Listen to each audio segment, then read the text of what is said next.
part 2 मा तपाईलाई स्वागत छ र क्वेशन रहेको छ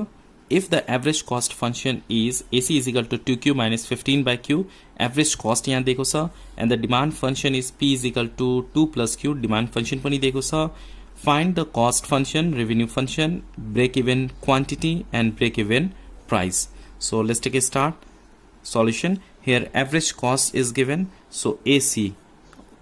or average cost function AC is equal to 2Q minus 15 by Q AC दिएको छ अब हामीलाई total cost function find out गर्नुपर्ने टोटल कस्ट फंक्शन भनेको C हुन्छ सो टोटल कस्ट फंक्शन कसरी फाइन्ड आउट गर्न सकिन्छ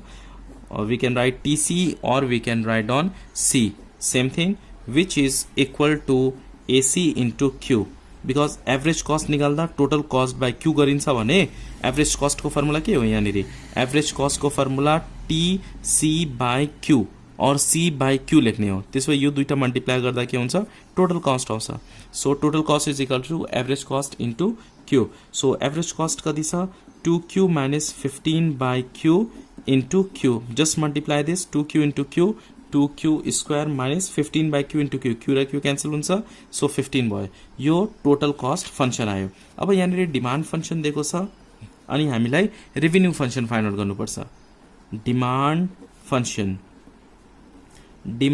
फंक्शन कति छ यहाँनिर P is equal to 2 plus Q now we have to find out revenue function revenue function को फर्मुला के हुन्छ P into Q so R is equal to P into Q P को value कति छ यहाँनिर 2 plus Q into Q 2 into Q 2Q plus Q into Q Q square हुन्छ यदि यो के भयो रेवेन्यू फंक्शन न फर ब्रेक इभन पोइन्ट हामीले के भनेको छ टोटल यहाँ कस्ट फंक्शन बनेको छ we already found here revenue function बनेको छ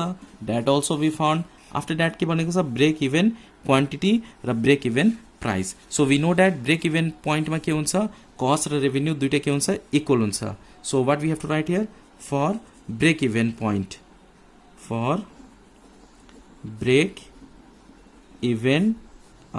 even point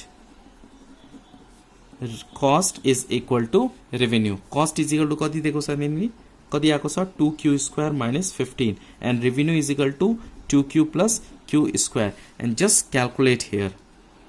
2Q square minus Q square minus 2Q minus 15 is equal to 0 यो दुईटै टर्म्सलाई लेफ्टमा ल्याएको छ 2Q minus Q square minus Q square के हुन्छ Q square minus 2Q minus 15 is equal to 0 and just factorize multiply गर्दा 15 subtract गर्दा 2 के हुन्छ 5 3 are 15 5 minus 3 2 so Q square minus 5Q plus 3Q minus 15 is equal to 0 Q common लेने Q minus 5 plus 3 Q minus 5 is equal to 0 so we can write here Q minus 5 Q plus 3 is equal to 0 so either Q minus 5 is equal to 0 Q is equal to 5 हुन्छ quantity is equal to 5 भयो अर्को Q plus or Q plus 3 is equal to 0 Q is equal to minus 3 which is not possible quantity कहिले पनि के हुन्छ negative हुँदैन so quantity is equal to के आयो break even quantity is equal to 5 therefore what we have to write here break even quantity is equal to 5 अब break even price find out गर्न के गर्नुपर्छ यो Q को value गएर हामी कहाँ पुट गर्छौं यहाँ डिमान्ड फंक्शनमा यहाँ फाइन्ड आउट पुट गर्दाखेरि 5 पुट गर्दा के हुन्छ 5 plus 2 भनेको 7 त्यो भनेको ब्रेक इभन प्राइस भयो okay so we have to write here break even price is equal to P is equal to कति दिएको छ 2 plus Q को प्लेसमा भ्यालु पुट गर्ने Q को भ्यालु के हुन्छ 5 so 2 plus 5 is equal to 7 so break even price is equal to कति आयो 7 hope you understand this question now look at next a book publication finds that the production cost of each book are ₹50 एउटा बुकको cost कति परिरहेछ production cost कति पर्दैछ ₹50 and that the fixed cost is ₹30,000 fixed cost भनेको 30,000 छ if each book can be sold ₹90 अब ₹50 production cost छ ₹90 सेलिङ प्राइस छ एसपी छ डिटरमाइन द कस्ट फंक्सन हामीले यहाँनिर total cost function find out गर्नुपर्ने प्रफिट फंक्सन फाइन्ड आउट गर्नुपर्ने break even point find out गर्नुपर्ने त्यसपछि यहाँ हेर्न सकिन्छ यो एसपी सेलिङ प्राइस 90 छ तर कस्ट प्राइस 50 छ डाइरेक्टली ₹40 सेभ हुँदैछ तर यो होइन किनभने यहाँनिर फिक्स्ड कस्ट पनि छ which we have to pay so let's start here solution production suppose X वटा बुक्सहरू छ okay so what we have to write here production cost of x books एउटा बुकको प्रोडक्सन कस्ट कति छ 50 सो x वटा बुकको कति हुन्छ 50x हुन्छ फिक्स्ड कस्ट कति छ यहाँनिर fixed cost is equal to ₹30,000 अब यहाँबाट के आउँछ टोटल कस्ट फंक्सन आउँछ सो टोटल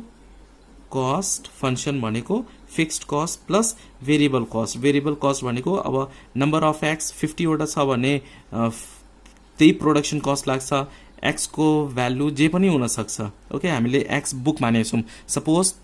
कतिवटा प्रोडक्सन भएको छ एक्स बुकको भएको छ वाई पनि हुन सक्छ जेड पनि हुन सक्छ तर हामीले एक्स बुक मानेको छौं त्यही भएर यो के हुन्छ भेरिएबल कस्ट हुन्छ ओके चेन्ज हुन्छ एक्स को भ्यालु धेरै भयो भने भेरिएबल कस्ट धेरै हुन्छ एक्स को भ्यालु थोरै भयो भने थोरै भेरिएबल कस्ट हुन्छ सो 50x प्लस 30,000 अनि यो जुन फिक्स्ड कस्ट छ यो जहिले पनि फिक्स्ड हुन्छ ओके सो यो के भयो यो total cost function okay now SP यहाँनिर के भनेको छ सोल्ड एट 90 सो रेभेन्यू फंक्सन भनेको p इन्टु x गर्ने x वटा बुक हामीले लेट गरेको छौं सो रेभेन्यू कस्ट फाइन्ड आउट गर्ने हो यहाँनिर सो revenue cost rx is equal to कति हुन्छ